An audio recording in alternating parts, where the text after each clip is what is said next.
of Jesus. మన ప్రభువును ప్రియరక్షకుడైన యేసుక్రీస్తునామమున మీ అందరికీ Also I give thanks to my dear heavenly Father. ఈ సమయాన్ని అనుగ్రహించిన నా ప్రియమైన పరలోకపు తండ్రికి వందనాలు చెల్లిస్తున్నాను. And this is a very very wonderful opportunity for me. ఇది చాలా అద్భుతమైన అవకాశం ఈ స్థలంలో ఉండడం నాకు. And also I thank Pastor Avram who just left just before. దీనికి ముందుగా మాట్లాడిన పాస్టర్ రాజు గారికి, అదే విధంగా వాక్యం ప్రకటించిన గారికి వందనాలు. I thank for him and I was hearing about him. ఆయన కొరకు వందనాలు తెలియజేస్తున్నాను. I was really enjoying. ఆయన చెప్పిన వాక్యాన్ని బట్టి నేను ఎంతో సంతోషం. And also I thank my dear Pastor Finney. అదే విధంగా నా ప్రియ పాస్టర్ గారు ఫిన్నీ గారికి హృదయపూర్వక వందనాలు. He is a mighty man of God. ఆయన పాస్టర్ ఫిన్నీ గారు చాలా గొప్ప దైవజనులు. I know him from the 2011. 2011 నుంచి ఈ విషయం నాకు బాగా We was together in Rhema Bible College. నేను ఇద్దరం కలిసి రేమా బైబిల్ కాలేజ్ లో చదువుకున్నాం. And these guys are the front line guys. ఈ పాస్టర్ గారు ఎప్పుడు చూసినా సరే ఆయన ముందు వరుసలోనే కూర్చునేవారు. And I knew that time ఆ సమయంలో నాకు తెలిసింది ఏంటంటే God has a great calling and purpose in his life. దేవుడు ఈ యొక్క దైవజనుని మీద గొప్ప పిలుపుని కలిగి ఉన్నాడని ఆ సమయంలో తెలుసు. So it's really joy and honor to see him here ఈ స్థలంలో ఈయనని ఈ విధంగా చూడడానికి చాలా serving our heavenly Father ఈయనతో కలిసి ప్రభుని స్తుతించడం మాకెంతో with you beautiful people. మీ అద్భుతమైన ప్రజలతో కూడా స్తుతించడం నాకు There is always joy and honor to serve our Father. దేవుని యొక్క సన్నిధిలో ఎప్పుడు కూడా సంతోషము ఆనందం ఉంటుంది. And also I thank my dear brother Raju, అదే విధంగా నా సహోదరుడు రాజు కూడా హృదయపూర్వక వందనాలు. who is really close to my heart. నా హృదయానికి చాలా దగ్గరగా ఉండే వ్యక్తి. I really dearly love him. నేను చాలా అతన్ని ప్రేమిస్తున్నాను నిజంగా. And it's joy and honor to be here with him.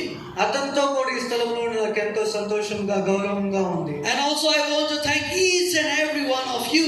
ఈ స్థలంలో ఉన్న ప్రతి ఒక్కరికి కూడా హృదయపూర్వక వందనాలు తెలియజేస్తున్నాను. Because you people are very special.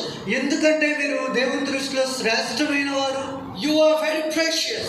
దేవుని దృష్టిలో చాలా విలువైన వారు. And God has a divine purpose and calling in each and every one of you. ఇక్కడ ఉన్న ప్రతి ఒక్కరి జీవితంలో ఒక ప్రత్యేకమైన పిలుపు ప్రణాళిక దేవుడు కలిగి ఉన్నాడు. Let me tell about myself. నా గురించి పరిచయం చేసుకునేవండి. My name is Pastor Dipen Samar. నా పేరు pastor డిపెన్ Samar. I came from the city called Gangtok, Sikkim. నేను గ్యాంగ్టాక్ అని పిలువబడుతున్న పట్టణం నుండి వచ్చాను. I pastored a City Harvest Church. నేను సిటీ హార్వెస్ట్ చర్చ్ ఒక పాస్టర్ గా చేస్తున్నాను. And I am a married man. నాకు వివాహం అయింది. And I have a very beautiful wife. నాకు అద్భుతమైన భార్య ఉంది. And God blessed us with a cute baby boy. దేవుడు అదే విధంగా ఒక అందమైన బిడ్డతో దేవుడు మనల్ని దీవించాడు. So it's such an honor and joy to be here. ఈ స్థలంలో మీతో ఉన్న మాకు ఎంతో సంతోషం అలాగే ఆనందం. I am here in the state of Andhra Pradesh and Telangana from the 1st April. April 1వ తారీఖు నుండి ఇక్కడ ఆంధ్రప్రదేశ్ రాష్ట్రంలో నేను ఉన్నాను. And from that day I am continuously preaching maybe 3 or 4 sessions every day. ఆ దినం నుండి ప్రతిరోజు 3-4 మీటింగ్స్ లో మాట్లాడుతూనే ఉన్నాను. But there is still more joy to come. కానీ ఇంకా అద్భుతమైన సంతోషం రాబోతుంది. I always tell these people, నేను ప్రజలకి ఎప్పుడూ చెప్తుంటాను, I don't go to God నేను దేవుని దగ్గరికి వెళ్ళను to get more from God. దేవుని దగ్గర నుంచి ఎక్కువగా పొందుకోవడానికి. But I go to God కానీ దేవుని దగ్గరికి నీకు ఎందుకు వెళ్తానంటే because there is always more in Him. దేవునిలో అధికమైనది ఉన్నది, ఎక్కువ అనేది దేవునిలో ఉన్నది. So when you come to God, నీవు దేవుని దగ్గరికి వచ్చి when you come for the fellowship, నువ్వు దేవుని యొక్క సన్నిధికి వచ్చినప్పుడు don't expect you get more. నువ్వు ఏదో ఎక్కువ పొందుకుంటావని ఆశించొద్దు. But come to God నువ్వు ఏం ఆశించాలంటే believing that దేవునిలో ఎక్కువ ఉంది. there is always more in Him. ఆయనలో ఎప్పుడు కూడా ఎక్కువే ఉంటుంది. I understand little bit what the pastor was sharing before. ఆ యొక్క పాస్టర్ గారి వాక్యాన్ని తెలియజేస్తున్నప్పుడు He was sharing about the kingdom principle. ఆయన రాజ్యములో ఉన్న సూత్రం గురించి So చెప్తున్నారు. there is always principle in the kingdom of God. దేవుని యొక్క రాజ్యంలో ఎప్పుడు కూడా సూత్రాలు ఉంటాయి. If we follow the principle in the kingdom of ఆ యొక్క God, ఆజ్ఞలను మనం పాటించినప్పుడు then we grow. మనము ఎదుగుతాము. See, in our life, మన జీవితంలో we need to learn every day. మనం ఎప్పుడు కూడా నేర్చుకుంటూనే ఉండాలి. If the Christian stop learning, మనము నేర్చుకోవడం ఆపివేస్తే that they stop growing. ఆ రోజు నుంచే మనం ఎదగడం మానేస్తాం. So if you want to grow in the kingdom, మనం దేవుని యొక్క రాజ్యంలో ఎదగాలంటే then you need to grow. You need to learn ఉదాహరణకు for the kids, మనము చూసిన దాంట్లో if you want to be tall like a Vinny, pastor గారు లాగా మీరు పొడుగ్గా ఉండాలంటే, if you don't want to be shorter like me, నాలాగా మీరు పొట్టిగా ఉండకూడదు అనుకుంటే, then you need to eat every day good food. మీరు ప్రతిరోజు కూడా మంచి ఆహారం తినాలి. So if you eat every day good food, ప్రతిరోజు మీరు మంచి ఆహారం తింటే then you grow. నువ్వు ఎదుగుతావు. But if you don't eat good food, నువ్వు మంచి ఆహారం తినకపోతే then you stop growing.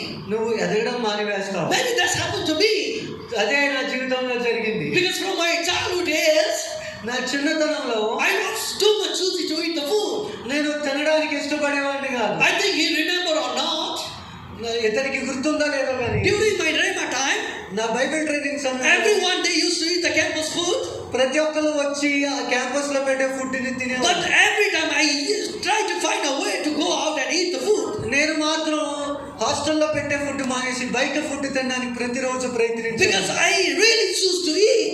ఎందుకంటే నేను తినాలనే ఆశ ఉండేది. But choosing outside to eat, కానీ ఆ స్థలంలో many times we don't eat the healthy food. నువ్వు మంచి ఆహారాన్ని తినకపోతే ఎదగలేవు. In the same way, అదే విధముగా many times చాలా సార్లు we try to distract with the here and there things. మనము అక్కడెక్కడ విషయాలతో మన యొక్క ధ్యాస తప్పించుకుంటుంటాం. If in our life, మన జీవితంలో if we get distracted with the here and there things, మనము ఆ విషయాల గురించి ఈ విషయాల గురించి ధ్యాస if తప్పిపోతే, we don't continuously come to the fellowship మనం దేవుని యొక్క సన్నిధికి ప్రతిరోజు రాకపోతే, and eat from the church, eat from the Lord, మనం దేవుని యొక్క సంఘములో నుండి సన్నిధిలో నుండి then we stop growing. పొందుకోకపోతే మనం So I want ఎదుగుతాం. to encourage you to this morning. ఈ దినాన్ని మిమ్మల్ని అందరినీ ప్రోత్సాహపరుస్తున్నాను. I want to assure you, నేను మీ అందరికీ నమ్మకాన్ని you are కలిగిస్తున్నాను. in the right place, అదేంటంటే మీరు సరైన స్థలంలో in the ఉన్నారు, right time, సరైన సమయంలో ఉన్నారు, doing the right things, సరైన కార్యక్రమంలో with the ఉన్నారు, right attitude, సరైన ప్రవర్తనతో ఉన్నారు, with the right leader. సరైన అధికారితో ఉన్నారు. So as you honor your leader, మీరు మీ యొక్క నాయకుని you గౌరవించు, grow more. మీరు ఎదుగుతారు. So I want to encourage you here. ఇక్కడ మీ అందరిని The ప్రోత్సాహం. kingdom principle is simple. దేవుని యొక్క రాజ్య ఆజ్ఞ చాలా సులువైనది. It says, అదేం చెప్తుందంటే, give and it shall be given back to you. నీవు ఇచ్చినట్లయితే అది నీకు తిరిగి ఇవ్వబడుతుంది. So whatever you give in the kingdom, నువ్వు ఎప్పుడైనా దేవుని యొక్క రాజ్యానికి it ఇచ్చినప్పుడు will give it back to you. అది తిరిగి నీకు నూరంతలుగా ఇస్తుంది. But if you don't give in the kingdom, నువ్వు దేవుని యొక్క రాజ్యానికి సన్నిధికి ఏమి ఇవ్వకపోతే you don't receive back. నువ్వు ఏమీ పొందుకోలేవు. So to receive in the kingdom, దేవుని యొక్క రాజ్యాన్ని నుంచి you నువ్వు must need to give in the kingdom. నువ్వు ఖచ్చితంగా దేవుని యొక్క సన్నిధిలో వెళ్తాలి. Either your finance, నువ్వు ఆ యొక్క ఆర్థిక పరిస్థితులు కావచ్చు, either your time, నీ యొక్క సమయం కావచ్చు, either your prayer, నీ యొక్క ప్రార్థన కావచ్చు, either your all the things that you do in the church. నీ మందిరంలో చేసే ఏ పని అయినప్పటికీ కూడా, See, here the word of God says, ఇక్కడ దేవుని యొక్క వాక్యం ఏ విధంగా give చెప్తుంది? and it shall be given back to you. నీకు దేవునికి ఇచ్చినట్లయితే నీకు తిరిగి ఇవ్వబడుతుంది. It was just an introduction, ఇది కేవలం పరిచయం మాత్రమే. but let me preach today. కానీ ఈ దినాన్ని నన్ను చెప్పనివ్వండి. I want to preach something today, ఈ దినాన్ని నేను ఒక విషయాన్ని and చెప్పాలి. I want to encourage you. నేను క్రీస్తులో మిమ్మల్ని Most of the time this season, బలపరచాలని ఈ దినాల్లో I was preaching from this verse, నేను ఈ యొక్క వచనం నుంచి ప్రకటిస్తున్నాను. because this is something that gives us our identity. అదే మన యొక్క ఆధిక్యత విలువ అయి ఉన్నది. As a Christian, as a Christian, క్రైస్తవులుగా if we don't understand our identity, మన యొక్క గుర్తింపును మనము గుర్తించకపోతే, that's why we get paralyzed. మనము అక్కడ paralyse అయిపోతుంటాం. So if we understand our identity, మన యొక్క గుర్తింపును మనం గుర్తించగలిగినట్లయితే, if we understand our true calling in Christ, దేవునిలో మన యొక్క నిజమైన పిలుపును మనం గుర్తించగలిగితే, then we grow in Christ. మనం క్రీస్తులో ఎదగలం. I want you to open your Bible with me. దయచేసి నాతో పాటు మీ యొక్క బైబిల్ గ్రంథాలు Romans chapter 8 verse 11. రోమీయులకు రాసిన పత్రిక 8వ అధ్యాయం 11వ వచనం. This is something I really love to preach this season. ఈ దినాల్లో ఈ యొక్క వాక్యాన్ని ప్రకటించడానికి నేను ఎంతగానో ఇష్టపడుతున్నాను. రోమీయులకు రాసిన పత్రిక 8:11. Hallelujah. హల్లెలూయా, Hallelujah. హల్లెలూయా. ఈ శరీరానుసారంగా ఆ, ప్రవర్తించిన యెడల ఆ. చావవలసిన వారైందురు గాని ఆ. ఆత్మ చేత శరీర క్రియలను ఆ. చంపిన యెడల జీవించెదరు. Okay. Amen. Here the word of God says, ఇక్కడ దేవుని వాక్యం ఏం చెప్తుందంటే, but if the same spirit of him, if the same spirit of him క్రీస్తులో ఉన్న ఆత్మ, who raised Jesus from the dead, యేసుని లేపిన వాని యొక్క ఆత్మ, who raised Jesus from the dead, యేసుని లేపిన వాని యొక్క ఆత్మ, the spirit, the same spirit who raised Jesus from the dead. యేసుని లేపిన వాని యొక్క ఆత్మ మనలో ఉంటే కనుక, Say, my friend, I want to tell you something here. ఇదేనా ఒక విషయాన్ని మీకు తెలియచేయాలనుకుంటున్నాను. Jesus went to cross for you and me. యేసుక్రీస్తు ప్రభువు నీ కొరకు నా కొరకు సిలువకు వెళ్ళాడు. He paid the heavy price for you and me. నీ కొరకు నా కొరకు ఆయన వెలను చెల్లించాడు. He became sacrifice for you and me. నా కొరకు నీ కొరకు ఆయన త్యాగముగా మార్చబడ్డాడు. He became sin for you and me. అదే విధంగా వాక్యం మనకి The చెప్తుంది, wages of sin is death. ఆయన యొక్క మరణం ఏదైతే ఉందో, The wages of sin is death. సాతాను చెప్తుంది ఆయన చనిపోయాడని. So what happened here? అయితే ఇక్కడ Jesus, he took every sin. యేసయ్య ప్రతి పాపమును ఆయన భరించాడు. Jesus, he became sin for you and me. యేసయ్య నీ కొరకు నా కొరకు పాపముగా మార్చబడ్డాడు. Suppose you need to die on that cross. నీవు నేను చనిపోవాల్సిన స్థానంలో, It was you and I, we must need to die on the నీవు cross. నేను సిలువలో మరణించాలి. We must need to hang on the cross. మనము ఆ సిలువ మీద వేలాడాలి. But Jesus, he became sin. కానీ యేసు మన కొరకు పాపముగా He మార్చబడ్డాడు. took all the curse. ఆయన మన మీద ఉన్న శాపం అంతా తీసివేశాడు. He took all the diseases. ఆయన మనలో ఉన్న వ్యాధులన్నింటినీ తీసుకున్నాడు. He took all the poverty. ఆయన మన పేదరికం అంతటిని తీసుకున్నాడు. He took everything for you and me. మన దగ్గర నుండి సమస్తాన్ని నీ కొరకు నా కొరకు తీసుకున్నాడు. The word of God says, దేవుని యొక్క వాక్యం చెప్తుంది, he took everything. ఆయన మన కొరకు సమస్తాన్ని Nothing remained in this world. మనం ఏమి భరించవలసిన పని లేదు. Nothing. ఏది లేదు. He took his sin body. ఆయన తన శరీరంలో బట్టి తీసుకున్నాడు. Think yourself. ఒకసారి ఆలోచించు. Or think yourself. ఆలోచించు. Somebody come ఎవరు వస్తారు and tell you to carry thousands kilo. వాళ్ళు వచ్చి ఒక 1000 కేజీల బరువు నేను మోయమంటారు. Can you? నువ్వు మోయగలవా? Can you carry that? నువ్వు మోయగలవా 1000 కేజీలు? But here is the thing. కానీ ఇక్కడ ఒక విషయం ఉంది. Jesus యేసు took every penalty. నీ యొక్క ప్రతి భారమును ఆయన తీసుకున్నాడు. He took every death. నీ యొక్క మరణాన్ని తీసుకున్నాడు. He took every pain. నీ యొక్క ప్రతి ఒక్క బాధను తీసుకున్నాడు. He took every diseases. ఆయన ప్రతి ఒక్క అనారోగ్యమును తీసుకున్నాడు. He took all the sin ఆయన ప్రతి ఒక్క పాపమును తీసుకున్నాడు. and hang himself on the cross. తన శిలువ మీద ఆయన వేలాడే తీసుకున్నాడు. So I told you before, ముందుగా నేను మీకు చెప్పాను, the wages of sin is death. పాపం యొక్క జీవితము మరణము. Here I want to tell you today, ఇక్కడ ఈ దినాన ఒక మాటను చెప్పాలి. my series is ఈ దినాన the resurrection power. క్రీస్తు యొక్క పునరుద్ధాన బలం. When you understand the resurrection power, నీవు క్రీస్తు పునరుద్ధాన శక్తిని తెలుసుకున్నప్పుడు your life never be same. నీ జీవితం ఎప్పటిలాగా ఉండదు. The word says here, దేవుని యొక్క వాక్యం ఏ విధంగా చెప్తుంది, the same power which raised Jesus from the dead. యేసును లేపిన వారి యొక్క ఆత్మ ఏదైతే ఉందో అదే ఆత్మ శక్తి Not only that same power is upon you, నీ మీద మాత్రమే కాదు, but the word says దేవుని యొక్క వాక్యం చెప్తుంది that same power live inside you. అది నీ మీదకి రావడం మాత్రమే కాకుండా అదే Here Shakti today I want to tell you here, ఇది నా ఒక మాట the చెప్పాలి. wages of sin is death. పాపం యొక్క జీతం మరణము.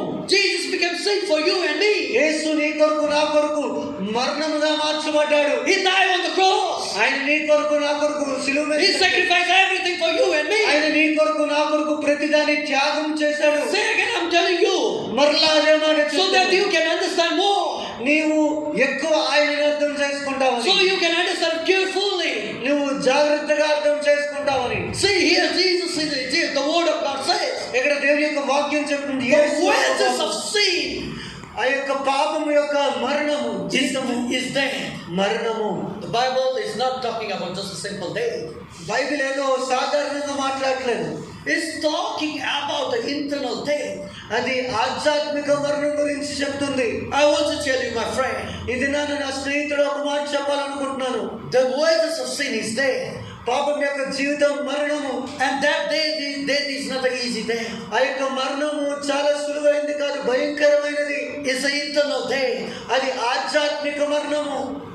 If you die in the sin, నువ్వు పాపముతో చనిపోతే you die once and forever. నువ్వు ఒక్కసారి ఆ తర్వాత యుగ యుగాలు చనిపోతావు. But here I'm talking about the resurrection power of Jesus Christ. కానీ ఇక్కడ నేను యేసుక్రీస్తు వారి యొక్క పునరుద్ధరణ శక్తి గురించి మాట్లాడుతున్నాను. The word says, దేవుని యొక్క వాక్యం the చెప్తుంది wages of sin is death. పాపం యొక్క జీతం మరణము. Jesus became sin. యేసు నీ కొరకు పాపముగా He March hanged himself on the cross ఆయన తనను ఆ యొక్క శిలువ మీద చాపుకున్నాడు, and he died. చనిపోయాడు. You know something? ఒక విషయం తెలుసా? When Jesus he died on the cross, యేసు శిలువ మీద చనిపోయినప్పుడు he died as a sin. ఆయన ఒక పాపిగా చనిపోయాడు. He died as a sin. ఆయన ఒక పాపపు ముద్దగా చనిపోయాడు. The word says, వాక్యం చెప్తుంది the wages of the sin is death. పాపం యొక్క జీతం మరణము. Those who die in the sin ఎవరైతే పాపంలో చనిపోతారో never raise again. వాళ్ళు తిరిగి లేవరు ఎప్పటికీ కూడా. See, those who die in the sin, ఎవరైతే పాపంలో చనిపోతారో, those who die as a sinner, ఎవరైతే పాపిగా చనిపోతారో that never raise again. వాళ్ళు ఎప్పుడు కూడా తిరిగి లేవలేరు.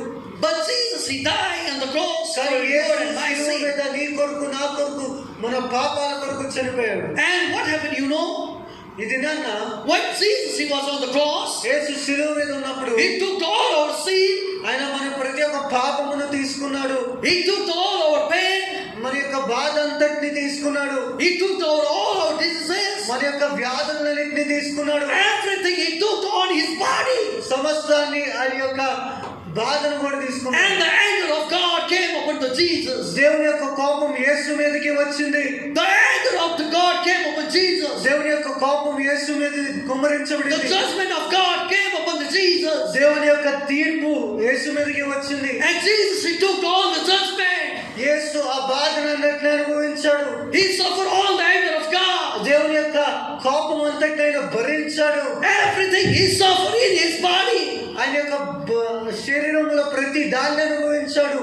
But here is the things. కానీ ఇక్కడ ఒక విషయం, But this time, ఈ సమయంలో this sacrificial of Jesus యేసు యొక్క బలియాగము is better than the sin.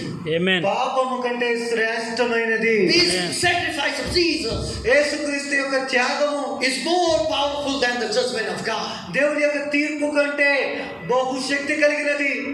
He finished all the judgment in his body. యేసుక్రీస్తు ప్రభు ఇచ్చిన ఈ తీర్పు అంతటిని ఆయన శరీరంలో భరించాడు. He finished every pain in his body. ఆయన శరీరం అంతా ప్రభు యొక్క కోపముతో ఆ యొక్క నొప్పితో నిండి ఉంది. And all the wrath, all the anger, all the judgment of God came upon the Jesus body. దేవుని యొక్క కోపం, దేవుని యొక్క తీర్పు అంతా కూడా యేసు శరీరంలోనికి వచ్చింది. And then Jesus said, యేసు అప్పుడు చెప్పాడు, it is finished. సమాప్తమైనది.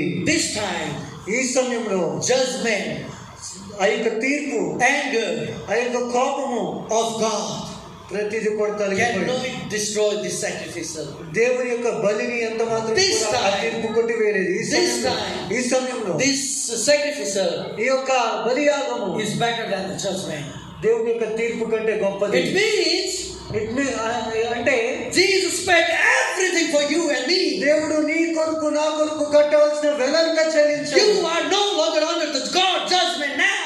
నువ్వు దేవుని యొక్క తీర్పు కిందంత మాత్రం లేవు. Because the word of God says దేవుని యొక్క వాక్యం ఏ విధంగా in చెప్తుంది? 2 Corinthians 5:21, రెండవ కొరింథీయులకు రాసిన పత్రిక 5వ అధ్యాయం 31వ వచనంలో it says, ఈ విధంగా చెప్తుంది.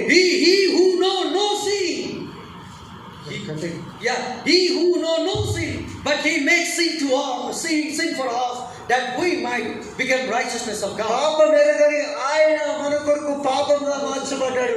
ఎందుకంటే అనీతిమంతులైన మనల్ని నీతిమంతులుగా తీర్చుట కొరకు. See, Jesus knew no sin. దేవునికి పాపం అంటే తెలీదు. There was no sin in Jesus, యేసులో పాపమే లేదు. but కానీ he became sin for you and me. ఆయన నీ కొరకు నా కొరకు శిలువలో పాపిగా మార్చబడ్డాడు. See, I told you before, నేను ముందుగా మాట చెప్పాను. Jesus became sin for you and me. యేసయ్య నీ కొరకు నా కొరకు పాపిగా మార్చబడ్డాడు. When he was dying on the cross, ఆయన శిలువ మీద మరణిస్తున్నప్పుడు he became the sin for you and me, ఆయన నీ కొరకు నా కొరకు పాపముగా మార్చబడ్డాడు. so that ఎందుకంటే we become the righteousness of మనము God. క్రీస్తులో నీతిమంతులుగా And మార్చబడతాము. also the word says, అదే విధముగా వాక్యం చెప్తుంది. see, I told you Jesus became sin and he died on the నేను cross. చెప్పాను కదా, యేసయ్య నీ కొరకు నా కొరకు పాపిగా సిలువ మీద చనిపోయాడని. When he died, ఆయన చనిపోయినప్పుడు what he was doing the 3 days, ఆయన ఆ 3 దినాలు ఉన్నప్పుడు he went to hell. ఆయన నరకానికి వెళ్ళాడు. He went to hell and destroyed all the power of ఆ darkness. 3 దినాల్లో ఏదైతే పాపం యొక్క ప్రాయశ్చిత్తం ఉందో అదంతా ఆయన భరించాడు. My dear brother Raju was sharing just before. ఈ సమయంలో పాస్టర్ రాజు గారు ఒక మాట చెప్తున్నారు. He was saying that, ఆయన చెప్తున్నారు, see, devil is not our greatest enemy in this ఆయన world. చెప్తే ఉన్నారంటే సాతాను మన యొక్క శత్రువు ఎంత మాత్రమే కాదు. Because Jesus has defeated devil completely. ఎందుకంటే యేసుక్రీస్తు వారు సాతాన్ని పూర్తిగా Even I ఓడించారు. think he remembered that our tutor Captain Sir used to teach us. ఈయనకి గుర్తుండి ఉంటది, మా యొక్క క్లాస్ టీచర్ ఎవరైతే ఉన్నారో బైబిల్ కాలేజ్ లో కెవిన్ గారు ఏం చెప్పారంటే, He used to say these things every time. ఆయన ఈ మాటను ప్రతిసారి పదే పదే చెప్పేవారు. Jesus made Satan naked in public. యేసయ్య సాతానును ఏమీ లేనివాడిగా నిరాయుధుడిగా చేశాడు అని. Means Satan have no any authority and no any right. అంటే అపవాదికి నీ మీద నా మీద ఎటువంటి అధికారము లేదు అని అర్థం. Because we have received that victory and power.